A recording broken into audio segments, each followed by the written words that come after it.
12시에 많은 참여 바랍니다.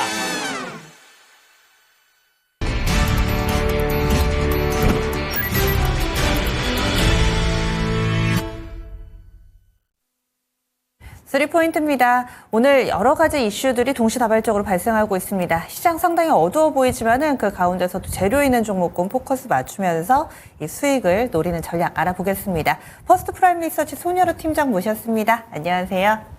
안녕하십니까? 예, 오늘 어떤 주제 가져오셨을지 첫 번째 포인트부터 맞춰보겠습니다.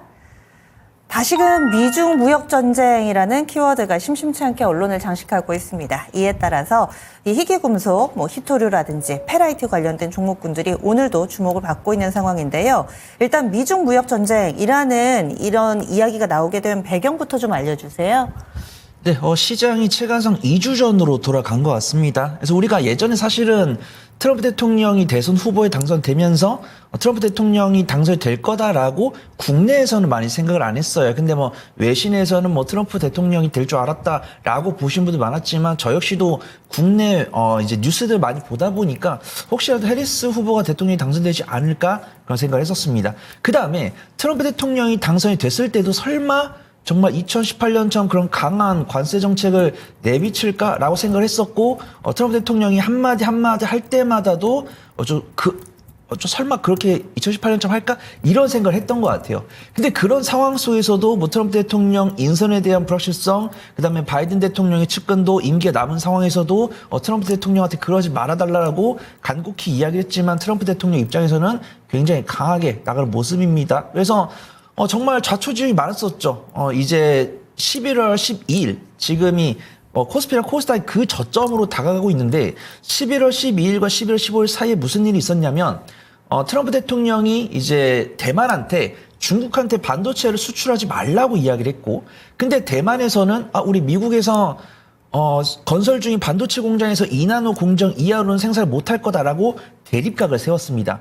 그런 상황에서 시장이 차갑게 식어갔어요. 그러다가 이 2주간의 기술적 반등이 나왔던 이유가 그래도 바이든 대통령 임기 동안에는 우리가 이제 TSMC뿐만 아니라 삼성전자랑 SK하이닉스도 이제 보조금 지급하기로 했던 거를 약속대로 지키겠다. 이런 이야기도 나왔고, 캘리포니아 주지사 같은 경우도 우리는 이제 전기차를 가장 많이 판매하는 기업이고, 이제 주고, 테슬라를 제외한 전기차 기업들한테 보조금을 지급을 하겠다. 이런 이야기가 나왔습니다. 근데, 트럼프 대통령 당선자가 무슨 소리냐, 그런 것들을 전면 재검토하겠다. 이런 이야기가 나왔고요. 지정학적 리스크도 일부 부각이 된 것 같아요. 이스라엘과 이란 같은 경우도 휴전을 했죠. 휴전을 60일 동안 하면서도. 헤즈볼라랑 네. 휴전 이야기가 나오면서 공습도 나왔습니다. 그래가지고 맞아요. 이거는 평화협정을 위반한 것이 아니냐 이런 이야기가 나왔고, 푸틴 대통령 입장에서도 이 우크라이나의 핵을 개발하게 도와줄 때는 종전을 장담할 수 없다 이런 이야기가 나오면서 오늘 시장에 좀 약세를 기록한 것으로 판단됩니다.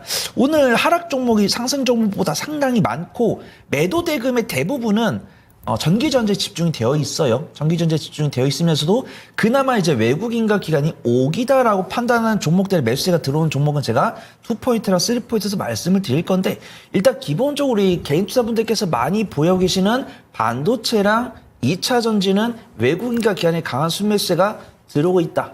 이제 순매도세가 나오고 있다. 이렇게 판단합니다.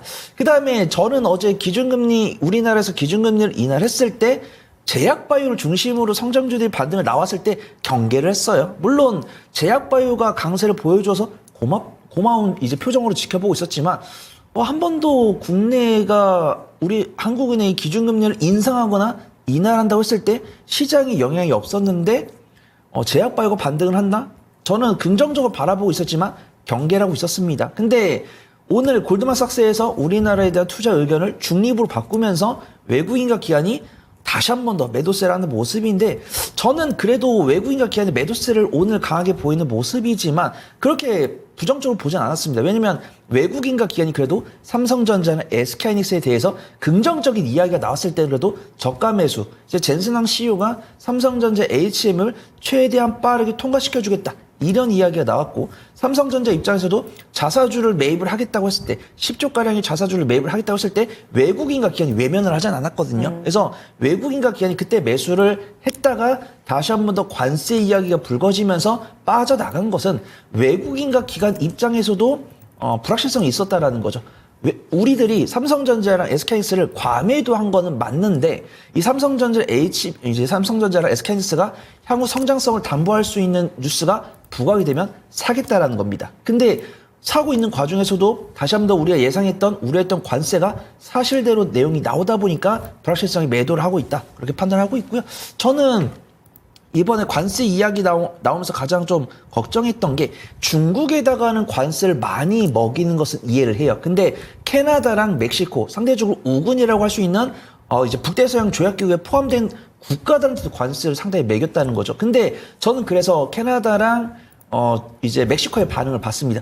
중국이 조용하게 조금 불안해요. 그래서 중국 같은 경우는 트럼프 대통령이 당선됐을 때 잘 지내보자고 전화까지 한 상황이고, 근데 미국은 그냥 얄짤없이 관세를 먹여버렸어요. 근데 제가 생각했을 때 중국에서 이렇게 관세를 50에서 60% 먹이겠다고 했을 때 중국에서 가만히 있을 리가 없는데 지금 하루 정도 지났는데 조용한 상황입니다. 그 다음에 캐나다랑 멕시코한테 관세를 먹였을 때 저는 캐나다랑 멕시코가 알겠다. 우리 뭐 수긍하겠다. 이렇게 나올 수도 있고, 아니면은, 어떻게 우리는 같은 나프타 우군인데 우리한테 이럴 수가 있냐. 라고 할 수 있겠는데, 일단 캐나다는 아무 말도 없는 상황이고, 멕시코 같은 경우는 서운하단 말은 안 했어요. 서운하단 말은 안 했는데, 이해할 수 있고, 중장기적인 관세 전쟁은, 나오지 않을 것 같다. 이렇게 발언을 하면서, 미국에선 일단 안타깝게도 트럼프 대통령이 당선이 되면서, 우리가 생각했던 것과 생각했던 스탠스와 유사하게 관세를 부과하고 있는데, 이 관세를 먹은 국가들의 반응이 상이한데, 이런 상이한 상황 속에서도 외국인과 기관은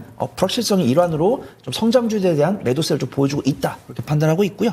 관련주로는 딱히 권해드리기 어려울 것 같습니다. 준비는 해왔는데 차라리 두 번째 이슈랑 세 번째 이슈 위주로 접근해 보시는 게 좋을 것 같아요. 그래서 네. 간단하게 말씀드리면 저 노바텍을 말씀드리려고 해요. 우리가 히토류나 페라이트 관련 종목이라고 한다면 사마전자나 유니온이나 이런 세노텍이나 이런 종목들 들 수 있는데 강하게 말씀 못 드립니다. 우리 시청자분들 아시겠지만 저는 권해드릴 수 있는 종목의 허들이 있어요.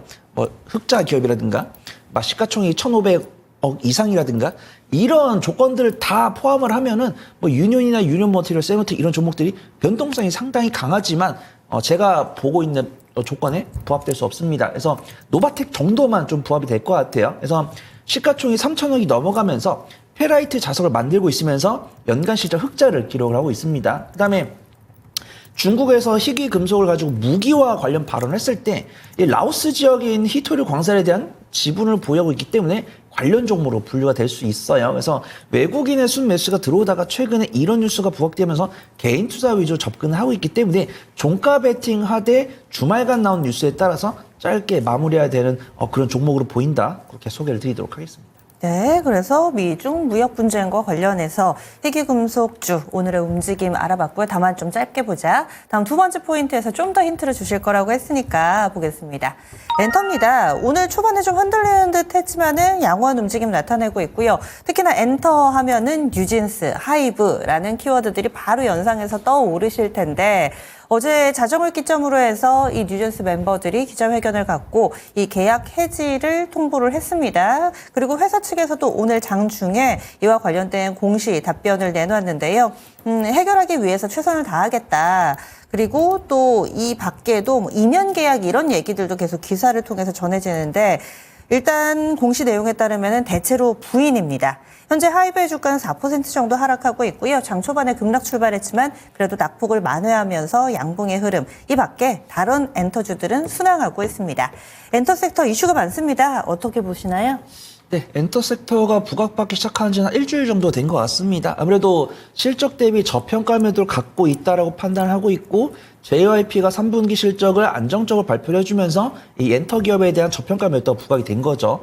그 다음에 정확하게 미국에서는 우리나라 엔터 기업들한테 관세를 얼마나 먹이겠다라고 이야기를 안 했는데 많은 증권 전문가분들께서는 엔터 기업들은 미국의 관세 부과에 상대적으로 자유로울 것이다라고 이야기를 했어요. 상대적으로 자유로울 것이다라고 이야기를 했는데 근거는 말씀 안 하시더라고요. 그래서 제가 열심히 서칭을 해가지고 몇 가지를 좀 꼽아본다고 한다면 아무래도 이 관세라는 게 제조업한테 명확하게 갑니다. 그쵸. 제조업 같은 경우는 제조 원가나 뭐 생산 영업이익률 이런 것들이 좀 명확하게 보이는데 엔터 같은 경우는 소프트웨어 성향이고 어떤 인적 자원이기 때문에 원가를 정확하게 책정하기가 어려워요. 근데 정말 그냥 겁 없이 그냥 우리한테 들어오는 공급가액이나 혹은 우리가 상대방한테 주는 매출 금액의 몇 프로를 때려버리겠다. 이러면 답이 없지만 그래도 제가 생각을 했을 때는 어떤 미국에서 자신들의 산업을 지키고자 필사적으로 해야 되는 섹터가 아니라고 한다면 그렇게 관세를 세게 먹이지 않는 경향이 있는 것 같아요. 그래서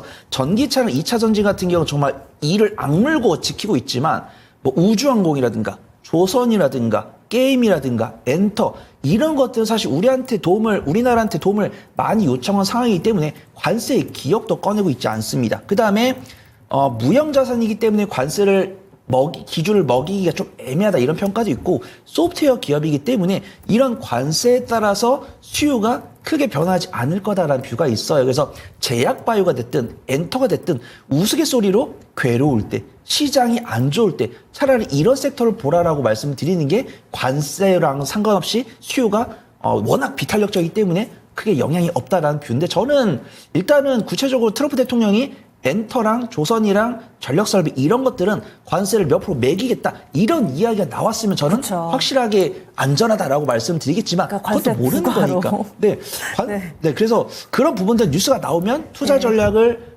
확정할 수 있겠지만 지금은 그런 것들이 안 나와 있기 때문에 그다음에 외국인과 기관은 제가 생각한 게 맞는 건지 몰라도 그래도 자유롭다라는 생각에 매수를 하고 있고 엔터 입장에서는 하이브의 불확실성 제거가 일부 된 거다라고 판단합니다. 그래서 저는 봤어요. 이제 하이브를 유심히 보고 있었는데 워낙 뉴진스를 좋아하다 보니까 민희진 전 대표가 이제 어도를 퇴사했다는 뉴스도 일주일 전에 나왔고 그러면 뉴진스는 민희진 전 대표를 따라갈까 말까 하면서 이 의사를 결정해야 되는 게 D7부터 결국 D2, D1까지 왔다가 결국 D1에서 이제 외국인과 기관의 매도가 나왔고 저는 이제 뉴진스가 기자회견을 한다란 뉴스를 한 오후 5시쯤 봤거든요. 근데 엔터 관련 종목들은 어제 음봉이 많이 나왔고 그러니까 D1, D2 이것이 이 기자회견을 기점으로 해서 계약이 만료라고 주장하는 뉴진스의 주장대로 그때를 기점으로 해서 하루 전, 이틀 전 이렇게 해서 좀 수급을 봐주시는 거죠? 그렇죠. 그래서 D7 때는 투자분들께서 워낙 일주일 엔터가 전에? 네. 저평가 매력도가 있고 관세에서 자유로운 있고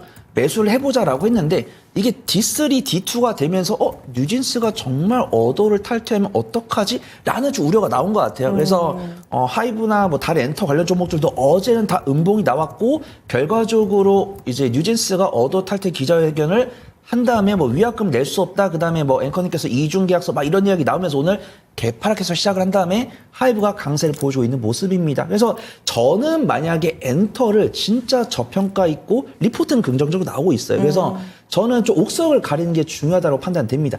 저는요 엔터를 2주 이상 분할 매수할 수 있습니다. 라고 하신 분들께는 YG랑 하이브를 권해드려요. 근데 저는 분할 매수 잘 못하고 분할 매수 해봤자 한 3일 정도 할 수 있습니다. 그러면 저는 SM이랑 JYP를 말씀드리는데 재밌어요. 이 YG도 리포트가 나오는데 뭐 이제 G드래곤이 솔로 앨범이 뭐 흥행하고 있다는 내용들 그 다음에 로제도 아파트에서 후속곡을 발표했다는 내용들이 있는데 엄밀히 말하면 그들은 YG의 보탬을 안 줍니다. 이제 빅뱅 단체 활동을 하거나 이제 블랙핑크 단체 활동을 해야지 YG에다 수주가 되고 있는데 그들은 개인 활동을 해서 흥행을 했을 때는 결국 1인 기획사한테 수주를 주고 있는데 그런 상장 기업이 아니다 보니까 YG가 좀 낙수 효과를 얻는 거다라고 판단하고 있고요. YG한테 수혜를 주지도 않는데 이렇게 흥행을 주는 만큼 그들이 좀 아티스트 리스크를 줬을 때 오히려 YG가 좀 하방 압력을 받으니까 매매를 좀 단기적으로 원하시는 분들 그 다음에 하이브 같은 경우도 꾸준하게 법정 공방이 이어질 거다라고 보고 있기 때문에 이 관련해서 뉴스가 나왔을 때는 하이브에 일간 변동성을 줄 수 있다라고 판단해요. 근데 상대적으로 SM이나 JYP는 뉴스를 보신 분들 아시겠지만 SM 라이즈라는 보이그룹 잘하고 있고 그다음에 뭐 에스파 같은 경우는 아마겟돈이야 슈퍼노바에다가 지금 위플래시까지 지금 3연타 하고 있고 JYP 같은 경우는 뭐 트와이스나 나연양에다가 그다음에 스테이지 키즈가 또 해외 공연 제가 나연양이라고 하니까 이거 되게 풋하게 웃으시는데 너무 잘 알고 계셔가지고 네, 굉장히 좀 네. 애정하는 그런 네. 소속 가수들이기 때문에 이제 흐름을 잘 체크를 해야 됩니다. 그래서 사실은 JYP가 1분기 실적 발표할 때까지는 실적이 너무 안 나다 보니까 스테이지 키즈를 좀 재계약하는데 자금적인 문제가 있지 않을까 그렇게 판단했었는데 3분기에 안정적 실적을 발표하면서 스테이지 키즈에 대한 재계약 불확실성도 제거가 된다라고 보고 있습니다. 그래서 제가 오늘 토픽은 저는 에스파를 제일 좋아하기 때문에 SM을 좀 말씀을 드리고 네. 저는 안전한 엔터주를 원합니다라고 하신 분들은 JYP 오케이 손 팀장이 이야기한 리스크 다 감당하지만 저는 일간 변동수 큰 게 좋습니다라고 했을 때는 저는 YG랑 하이브도 좋아 보인다 그렇게 말씀을 드리도록 하겠습니다. 지금 신규 접근도 가능하다고 보세요? 저 신규 접근 가능하다고 판단되고 있고요. 오히려 어제 음봉 나온 게 좀 네. 눌림목 공략할 수 있는 기회다 그렇게 보고 있습니다. 예, 그래서 렌터 섹터도 들여다봤습니다. 다음 마지막 포인트 넘어가 보시죠. 마지막으로도 또 핫한 섹터입니다. 엔터 섹터도 근래에 얘기 많이 드렸는데요. 우주항공입니다. 다소 좀 쉬어가는 듯도 보이지만은 여전히 이 추세를 깨지 않는 선에서의 움직임 나타내고 있고요. 오늘 장에서는 오르는 종목군들도 캔코어 에어로스페이스도 꽤 괜찮고요. 스트레가이, AP 위성 이런 종목군들이 많이 안 밀립니다. 밀려도 한 1% 정도만 하락하고 있어서 우주항공 테마 아직 깨진 게 아니라면 지금 이렇게 쉬어갈 때 접근을 해볼까 이런 생각도 드실 테고 또 우주항공 테마 가운데서 다소 좀 후발주자였던 LK삼양 같은 경우는 또 급등세를 스페이스X 관련된 종목으로 묶이면서 급등세를 띠기도 합니다. 우주항공은 지금 어디쯤 온 걸까요? 네, 사실은 오늘 지정학적 리스크로 부과를 받았다가 스페이스 X 쪽으로 좀 수급이 가는 모습입니다. 그래서 첫 번째 이슈 말씀드릴 때 지정학적 리스크가 나왔다라고 말씀드렸어요. 그래서 드론 관련주, 그다음에 우리가 알만한 한일단조 같은 중소형 방위산업 관련 종목들이 오늘 개장 초반에 강세를 보였습니다. 근데 그 뒤에 스페이스 X랑 관련이 있는 종목들로 수급이 모이는 모습이고 철저하게 드론이라든가 중소형 방위산업 관련 종목들은 외국인과 기관의 매도세가 나오면서 개인 투자분들 위주로 수급이 모이고 있기 때문에 매매 관점으로 보는 게 맞다라고 판단을 하고 있고요. 스페이스 X와 관련된 종목들은 외국인과 기관의 수급이 들어있기 때문에 상대적으로 안전할 수 있다라고 판단합니다. 그래서 서두에 말씀드렸어요. 이제 이스라엘과 이제 이란이 이제 휴전 뉴스가 나오면서도 그런 총격 도발 뉴스가 나오면서 단기적인 변동성을 강한 중소형 방위산업 관련 종목들이 강세를 보인 다음에 스페이스 X가 23시간 전에 뉴스가 나왔더라고요. 미국이 이동통신 사업 조건부 승인을 받으면서 정말 이 일론 머스크 CEO가 트럼프 대통령 당선인을 등에 업더니 정말 돛담배 이제 훈풍 불듯이 쭉쭉 나아가고 있습니다. 그래서 저는 괜히 이런 호재성 뉴스에 부정적인 이야기를 하고 싶지 않은데 이런 성장성이 있는 종목들이 훈풍을 받을 때마다 보안이라든가 개인정보 침해라든가 이런 불확실성이 나오지 않을까 이렇게 열심히 보고 있는데 그런 뉴스들은 하나도 안 나오고 있고 지금 그 스페이스 X랑 관련이 있는 종목들의 외국인과 기관 수급이 들어오면서 우상향 기조를 보여주고 있기 때문에 공략할 필요는 있다라고 판단하고 있습니다. 그래서 저는 관심주로는 AP 위성과 캔코어 에어로스페이스를 말씀드리면서 혹시라도 오후장 들어가면서 시세가 변하지 않을까 염려를 했었는데 그 시세가 유지가 되는 모습 판단되고 있습니다. 네. 지금도 화면에 나오고 있는 나노팀이나 LK삼양 같은 경우는 뉴스를 찾아봤을 때는 이 스페이스 X의 부품이라든가 렌즈를 납품을 하게 되면서 시세가 굉장히 많이 나왔습니다. 그 다음에 어떤 중소형 퍼스테커 같은 루미레랑 같은 중소형 방위산업 기업이라든가 부품 기업들은 일간 변동성도 크고 위아래 꼬리가 많이 달려있기 때문에 매매를 좀 잘하시는 분들 위주로 보시는 게 좋다라고 판단하고 있고요. 저는 AP 위성과 캔코어 에어로스페이스 유심히 보고 있습니다. 일단은 AP 위성과 캔코어 에어로스페이스도 시세가 안 나온 건 아니에요. 바닥 대비해서 약 20에서 30% 이상 상승을 하고 이제 단기적인 변동성에 나왔을 때는 윗꼬리가 달려있지만 약 일주일 넘게 횡보하는 모습입니다. 그래서 양봉과 음봉이 넘나들고 있지만 굉장히 좀 시세는 안전한 위치다라고 보고 있고 저는 가장 유심히 보고 있는 것들은 수급이라고 볼 수 있죠. 그래서 박스권 내부에서 좀 버티는 모습 보여주고 있는데 외국인과 기관의 수급이 들어오기 때문에 상대적으로 안전할 수 있다 그렇게 판단하고 있습니다. AP 위성 같은 경우는 우리나라가 미국에 맞춰서 우주선 개발이라든가 혹은 저궤도 위성통신 사업을 개발하겠다 했을 때 AP성의 수혜를 입을 것으로 전망이 되고 있고, 캔코아 에어로스페이스 같은 경우는 FPV라고 합니다. First Person View라고 하는데, 우리가 드론을 했을 때는 렌즈가 달려있고 우리가 정말 그 드론에 매달려 있는 것처럼 그 시선에 동일한 드론을 운영을 하고 있는데, 이 캔코아 에어로스페이스가 글로벌 FPV 드론을 이제 사업을 영위하고 있는 1위 기업인 아스트로엑스를 보유를 하고 있고, 예전에 캔코아 에어로스페이스를 검색을 했을 때는 스페이스 X에다가 항공기 부품을 납품한 이력이 있다라고만 되고 있었는데, 최근에 스페이스 X에 항공기 부품을 납품을 하고 있다는 뉴스가 있기 때문에 관련주로 부각되고 있습니다. 그래서 오늘 AP위성 같은 경우는 외국인의 매수세가 들어오고 있지만 음봉을 보여주고 있고요. 캔코아 에어로스페이스는 21선과 61선에서 지지하는 모습인데 오늘 외국인 순매수 들어오고 있습니다. 그래서 저는 상대적으로 안전한 종목이 좋습니다라고 하신 분들은 캔코아 에어로스페이스 유심히 보시면 좋을 것 같고, 저는 단기적인 변동성이 있는 종목을 선호합니다라고 하신 분들께는 AP위성 좋아 보인다, 그렇게 말씀을 드리도록 하겠습니다. 네. 이렇게 오늘 준비한 세 가지 포인트 알아봤습니다. 시장 전체적으로는 미중 무역 갈등으로 인해서 또 희귀금속 강한 부분, 엔터와 우주항공은 이번 주 내내 또 많이 들으셨을 텐데요. 이쪽으로는 관심 유지해 주시기 바라겠습니다. 한 주 동안 수고 많이 하셨습니다. 고맙습니다. 감사합니다.